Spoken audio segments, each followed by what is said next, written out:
Assalamualaikum warahmatullahi wabarakatuh. Ketemu lagi dengan Kak Farin di sini, tentunya masih bersama channel YouTube kita Science TV Channel, sebuah sarana dan media edukasi dan juga seni. Tapi sebelum kita berlanjut ke pembahasan fisika pada kesempatan hari ini, gak ada salahnya buat kalian untuk subscribe terlebih dahulu, like, share, dan juga komen.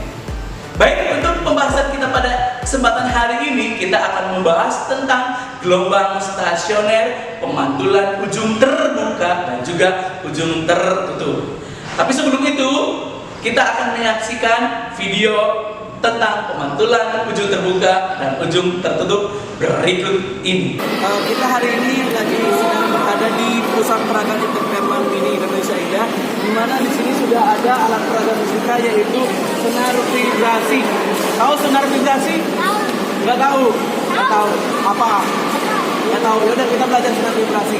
Nah, ini adalah senar, ya, semacam senar gitar. Tetapi kita di sini akan memperlihatkan berapa banyaknya gelombang ataupun impuls ataupun amplitudonya dengan alat peraga senar vibrasi ini.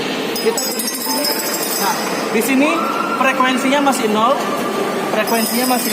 dan di sini untuk menentukan jumlah gelombang ataupun jumlah amplitudo yang dibentuk, dan di sini untuk menentukan frekuensi. Nah, tekan. Nah, habis gitu, ini kan kita memperbesar frekuensi. Semakin besar frekuensi, nanti akan semakin banyak simpul yang dibentuk. Nah, coba diam. Coba. Nah, diam. Nah, sekali lagi. Tuh, lihat. Nah, sini terlihat jelas. Belum tuh, lihat di sini ada satu gelombang. 1, 2, ya. Dan di sini ada satu setengah gelombang, satu impuls, 2 puncak, satu simpul, puncak 1, puncak 2. Nah, di sini besar kecilnya amplitudo. Nih, lihat.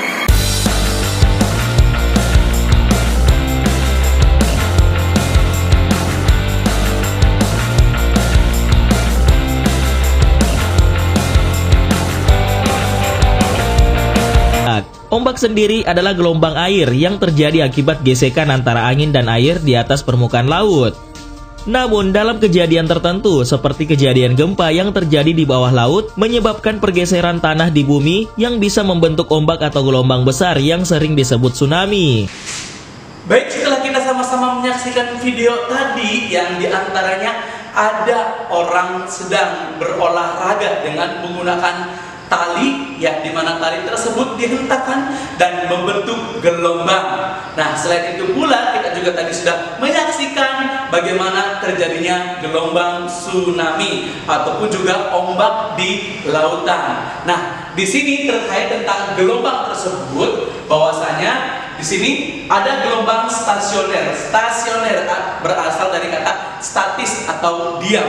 Maksudnya diam di sini adalah, ya, kita perjelaskan dulu arti dari gelombang stasioner, gelombang tegak atau gelombang berdiri, yaitu gelombang yang terjadi karena interferensi atau perpaduan terus-menerus antara gelombang yang datang dengan gelombang pantul yang berjalan dengan arah yang berlawanan. Maksudnya bagaimana? Di sini ketika tadi pada sepuluh tali yang dihentakkan oleh seseorang yang sedang berolahraga, ya, di sini terjadi gelombang, 1 gelombang, 2 gelombang, 3 gelombang, dan seterusnya. Kemudian tadi kita sudah menyaksikan bahwasanya ketika tali sudah dihentakkan dan untuk gelombang, ada gelombang datang, gelombang pantul yang terbentuk, ya. Oke. Di sini gelombang pantul, dan di sini adalah gelombang datang ketika tadi seorang olahragawan yang menghentakkan tali sehingga membentuk gelombang. Dan perpaduan antara gelombang pantul dan gelombang datang di sini yaitu disebut namanya gelombang stasioner, ya, perpaduan antara dua buah gelombang yang berdatangan secara bersama-sama namun berlawanan arah. Selain pada gelombang tali, tadi juga kita sudah menyaksikan gelombang tsunami atau gelombang air laut. Nah, di sini pembahasannya adalah ombak merupakan gerakan naik turunnya gelombang air laut yang arahnya tegak lurus dengan permukaan air laut. Sehingga gelombang air laut bergerak dan membentuk kurva sinus dan kosinus. Ya, untuk kurva kosinus dan kosinusnya sudah ada di video sebelumnya. Nah, gelombang air laut bergerak disebabkan oleh gerak angin. Karakteristik dari ombak ialah berupa puncak dan lembah gelombang yang berasal dari getaran air laut yang berjalan. Apa yang dimaksud dengan puncak? Apa yang dimaksud dengan lembah gelombang? Di sini ketika membentuk gelombang air laut, ya, di sini ada puncak, di sini lembah, di sini puncak, di sini lembah, di sini puncak, di sini lembah, di sini puncak, di sini lembah, di sini puncak, di sini lembah, dan di sini puncak, ya. Jika terjadi potensi gelombang air laut yang sangat tinggi, akan terjadi gelombang tsunami. Nah, dikarenakan gelombang memiliki amplitudo. Apa amplitudo? Tingginya puncak gelombang.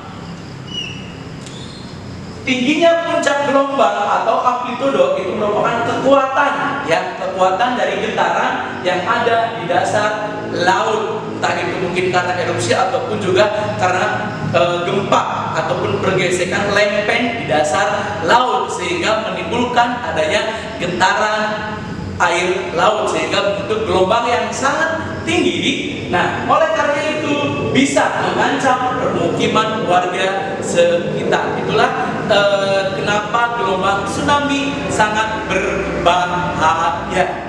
Nah, untuk lebih jelasnya bagaimana gelombang tali dan gelombang air laut dijadikan rumus untuk pemantulan ujung terbuka ataupun juga ujung tertutup, kita pembahasan berikut ini.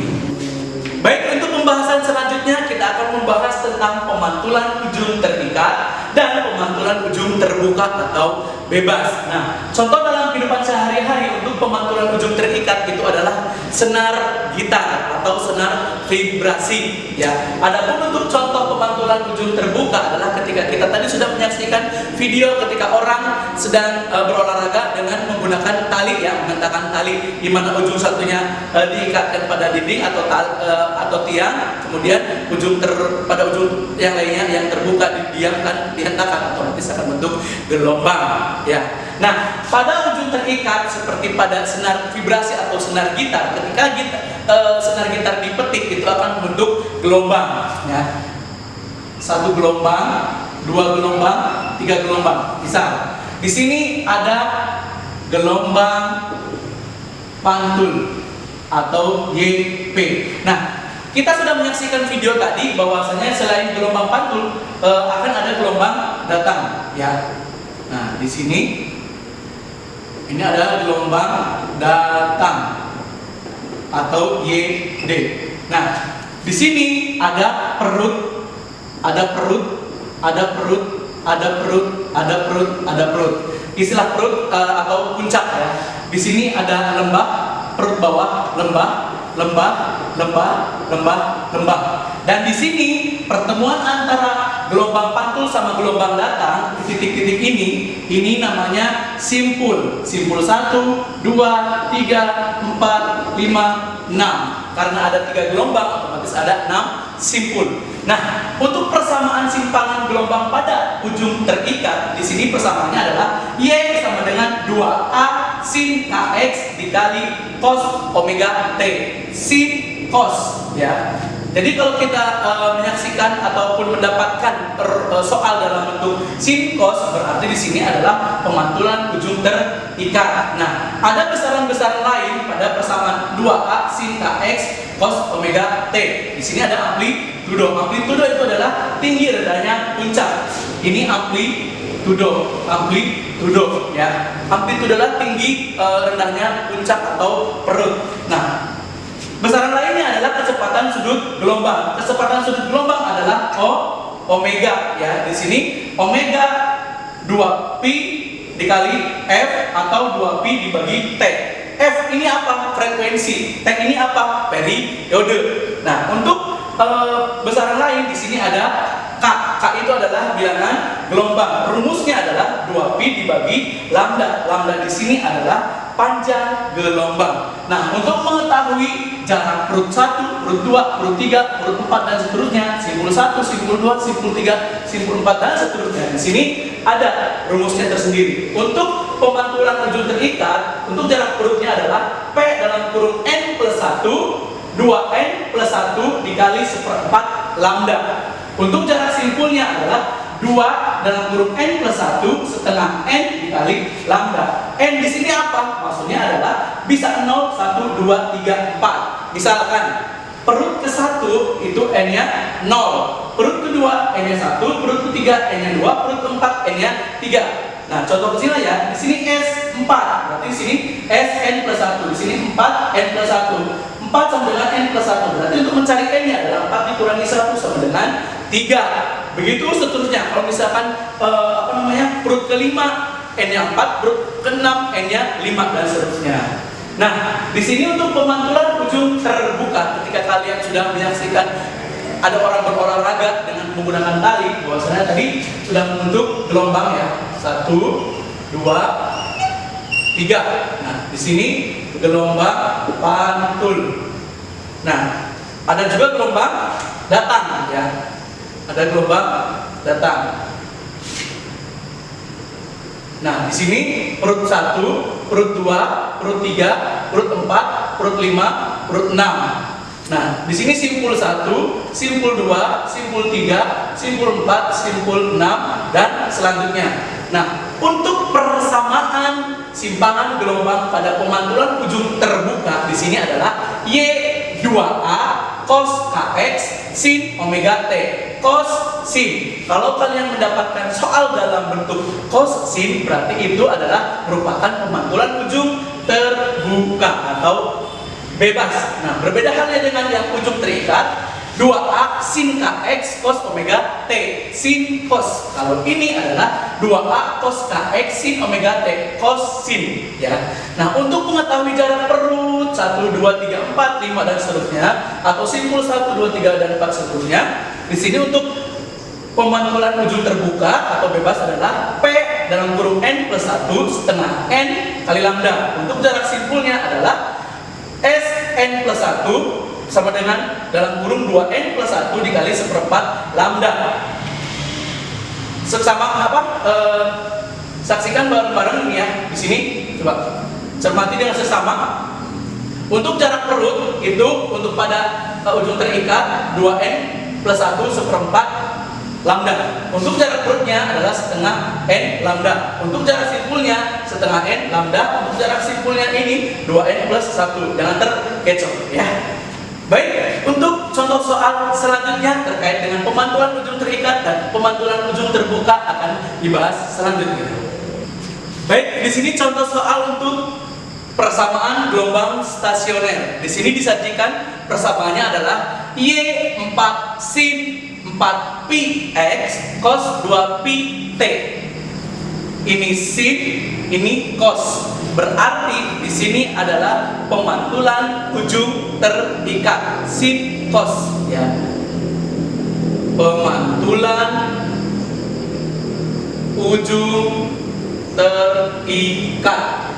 Pertanyaannya adalah tentukan amplitudo gelombang A, panjang gelombang lambda, frekuensi gelombang F, cepat lambat gelombang V, simpul gelombang pertama berarti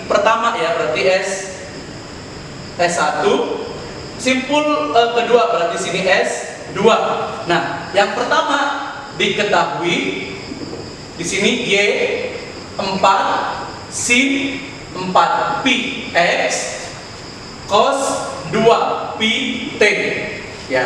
Berarti di sini untuk amplitudonya ya 2A sama dengan 4. Berarti untuk amplitudonya berarti 4 dibagi 2 sama dengan 2 meter. Untuk amplitudo itu sendiri 2 meter. Di sini berarti kalau di rumuskan. Berarti di sini 2A sin kx cos omega t. 4pi sebagai k, 2pi sebagai omega. Berarti di sini yang kedua adalah bilangan gelombang. Bilangan gelombang di sini adalah simbolnya k. K di sini diketahui adalah 4pi. Nah, untuk mencari panjang gelombang ya, panjang gelombang lambda, berarti di sini k 2pi per lambda ya. Nah, berarti di sini untuk mencari lambdanya adalah 2pi dibagi k. 2pi, k-nya berapa?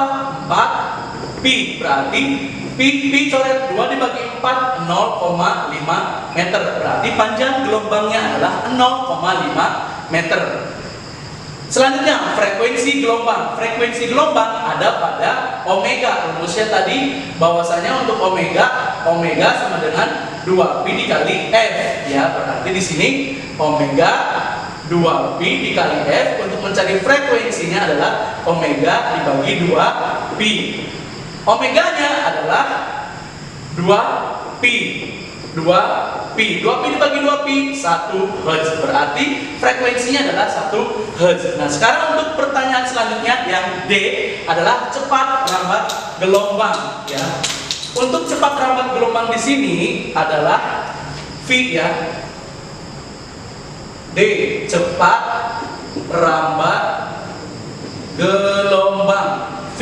Berarti V sama dengan lambda dikali F. Untuk lambdanya itu sendiri udah tahu bahwa di sini 0,5 meter dan frekuensinya adalah 1. Berarti 0,5 dikali 1 adalah 0,5 meter per sekon. Nah, untuk simpul yang pertama di mana di sini untuk rumus simpulnya sendiri itu adalah yang ya, simpul 1. Berarti rumusnya setengah n lambda. N nya di sini berarti kalau 1 adalah 0. Berarti S1 setengah dikali 0 sama dengan lambdanya berapa? Lambdanya adalah berapa? 0,5. Berarti S1 nya sama dengan 0. Berarti kalau digambarkan simpul pertamanya di pusat ya, di ujung pantul. F berarti S2. Berarti di sini setengah n lambda. Berarti di sini S2 setengah n nya 1, lambdanya berapa? 0,5. Berarti di sini 0,5 dikali 0,5 adalah berarti 25 dikali 10 pangkat min 2 atau 2,5 kali 10 pangkat min 1 atau 0,25 meter. Seperti itu. Baik, untuk pembahasan contoh soal persamaan gelombang stasioner sudah sampai di sini aja. Terima kasih atas kesempatan dan sudah menyaksikan sampai akhir. Sekian dulu, wabillahi taufiq wal hidayah. Wassalamualaikum warahmatullahi wabarakatuh.